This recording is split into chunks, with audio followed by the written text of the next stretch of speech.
What is emotional sobriety and how do I maintain it in the day that I'm in?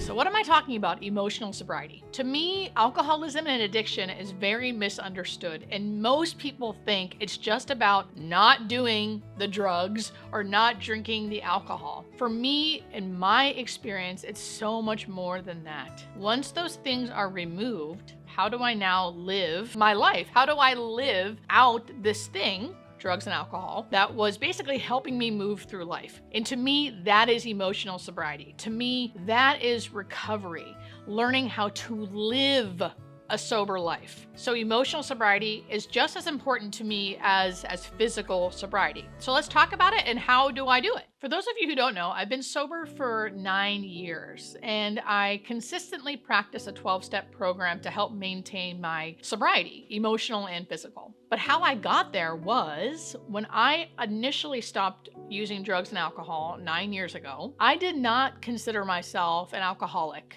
or an addict. I just thought I knew this was getting in the way of my life and I wanted to stop it. And I didn't like where my life was going. I had tried to stop many, many times before and really couldn't. But this time it stuck. For whatever reason, it stuck. I was able to stop doing it. And I did not drink or use drugs for 11 months. Woohoo, right? That's amazing. But that's where I learned, oh wow, this is much more than just not drinking and not using drugs, because I thought my life was going to flourish. I was going to do all the things I said I was going to do. I was going to make all these friends. I was going to get out and be happy and live my life. That just did not happen. I mean, the opposite happened. I was getting more and more anxious, more and more depressed, more and more isolated, more and more shy, more and more overwhelmed, right? By life, by my thoughts in my head. And then on top of that, I had done the thing I always thought I needed to do, which was stop drinking and stop doing drugs. So what the heck is my problem, right? Why am I not okay? And that is when I hit my real bottom, which was 11 months into me not drinking and using. Just to spare you the story, a bunch of things happened which helped me get to this 12-step program that I'm in now. And that is really when I started learning about emotional sobriety. So at 11 months of sobriety, I thankfully got into this 12-step program, which helped me learn tools on how to treat my alcoholism, how to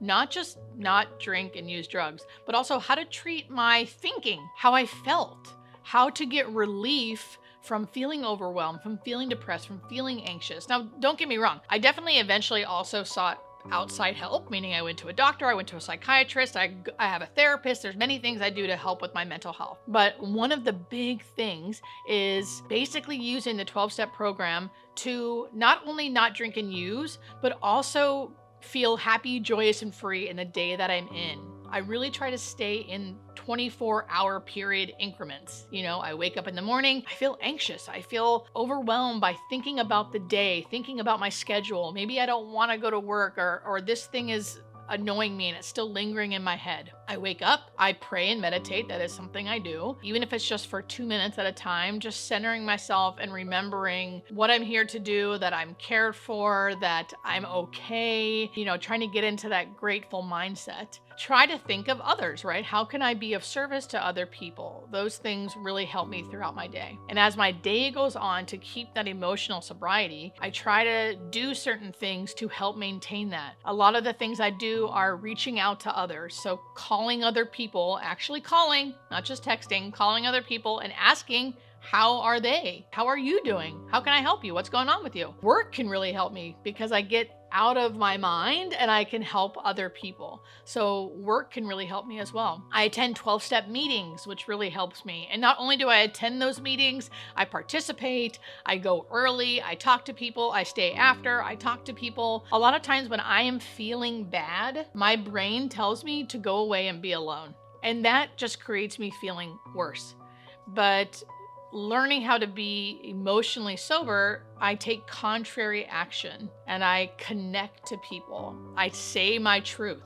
I'm feeling really bad today. I feel like super overwhelmed. I don't know what's going on.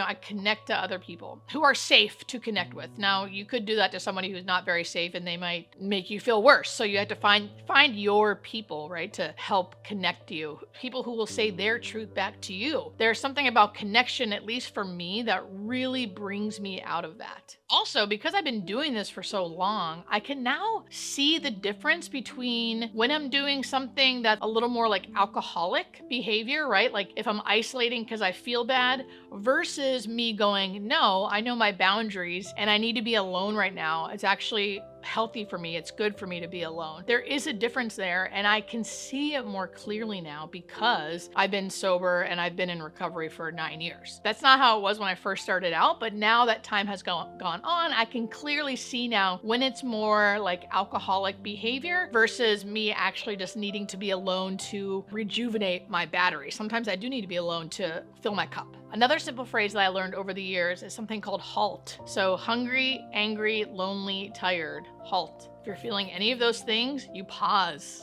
You pause and try to take care of that in the moment. Otherwise, you're probably going to be restless, irritable, and discontent, and maybe mean to other people or mean to yourself. I should just speak for myself. I feel like for myself, I don't always realize, hey, you're hungry. Hey, maybe you didn't sleep very well. I start berating myself or berating others because I feel that way. So it's good to think, halt, stop, take care of yourself, do what you need to do. Are you hungry? Do you need to rest for a second? Are you lonely? Do you need to connect to somebody so you don't feel so alone, so afraid? It helps you kind of get in touch with what you need so you can feel content throughout the day. To me, being sober is a way of life.